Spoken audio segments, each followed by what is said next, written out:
Hello, everyone. Dan here from the Next Issue Podcast. On today's video, we'll be doing a review for Ultimate Spider-Man #9. This is a new book from Marvel Comics. Let's talk about the creative team before we get into this book. This book is written by Jonathan Hickman with art by Marco Checchetto, who's been the main artist on the series, although we've had a few guest artists. We also have colors by Matthew Wilson, letters by Cory Petit, and you'll see a plethora of covers at the end of the video. Let's go over some of the characters. I do appreciate Marvel uh, putting in the cast in their Ultimate books as they expand on the cast because these are different versions of some of the more well-known characters. You want to make sure to keep everything straight. So, of course, we have the Parker family with Peter, MJ, Richard, and May. We have Harry Osborn, the Green Goblin, and Harry's wife, Gwen Stacy. The Paper Boys, Ben Parker and J. Jonah Jameson. And Otto Octavius, who works for Harry at Oscorp. And, of course, Wilson Fisk, the Kingpin. Um, so in the last issue, we saw the Sinister Six make pretty much put a team together, right? They came together in this issue. The Sinister Six make their first strike, but who are they? The first member throws down with Spider-Man and Green Goblin in this action-packed issue. Plus, with Tony Stark's upcoming return, Peter must also explore the limitations of his new suit. So yeah, this is kind of I would say this is a difficult issue to kind of jump into because it really builds on everything that we've been doing. But I think Jonathan Hickman, it's really, I think my favorite thing about this book is that there is the B story here, which is J. Jonah Jameson and Uncle Ben trying to get the paper off the ground, right? Their website, their news website off the ground. Uh, and I'm still enjoying all that. Like it's really fun to see these characters work together. We have a lot of MJ right now because she's helping them out, and of course Marco Checchetto, the way that he elaborates on this story with the art, it just really makes it very interesting.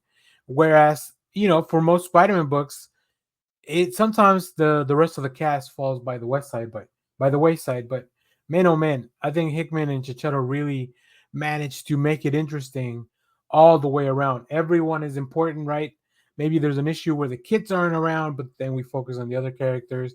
Maybe there's an issue where Uncle Ben's not around as much, but then we get to feel and see a little bit more of the other character dynamics. The previous issue really focused mainly on the Sinister Six. Let me pull up some of the preview art because Checchetto, once again, just one of the best artists at Marvel at the moment. Especially, he fits so well in this book. It is insane that he had not been doing Spider-Man before. So yeah, here we see the boys are at the bar, kind of mourning a little bit that their paper is not exactly what they want it to be at the time. It's mainly covering Spider-Man stories, which that's not the reason they launch their paper, right? That's not the reason they wanted to get into this business. But obviously, MJ comes in to help them understand how this will lead to what they ultimately want, which is to go dive deeper into the story about Obadiah Stane running Stark Industries. And then, of course, we have a lot of Peter.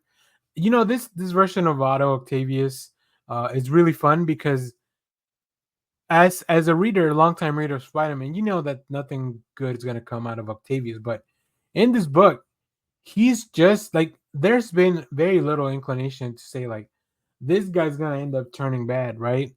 But we know because I've been reading Spider-Man for years, but also we're kind of waiting the same thing with Harry. But the difference is that in this book, Harry and Spider-Man are like best friends who know everything about each other. And when I say everything, I mean everything. They know their secret identities. I think aging Spider-Man up into a more mature man, handling like all as opposed to a teen, not making impulsive decisions and not knowing how to handle things.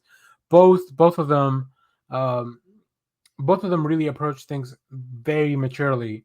Also, there's everything that's going on with the suits, with the AI within them. Harry relying on his father's voice, and Peter kind of talking to himself. So it's interesting to see like is that Peter's inner monologue or is it something a little bit more sinister we'll never know. But yeah, there's a lot of great action here. Marco Checchetto manages to just really capture that and makes it a lot of fun. This is one of my favorite, if not my favorite, Marvel ongoing at the time. Like, it's just so freaking good. And we haven't had any really big delays. The first arc really solidified this world. And of course, the countdown towards Tony coming back and also the Maker coming back continues to tick. So, really fun stuff. Highly, highly recommend you check this out. First volume should be out. You can also catch up on Marvel Unlimited. So, if you're reading this, let me know what you thought about this issue. And as always, thank you for watching, everyone. Remember to share, like, subscribe, hit the bell so you know when we go live. That is most Saturdays, 10 a.m. Central Standard Time. And stay tuned because we have more comic reviews, trailer reactions, TV recaps, all that fun stuff in the channel. Thanks for watching, everyone. Bye-bye.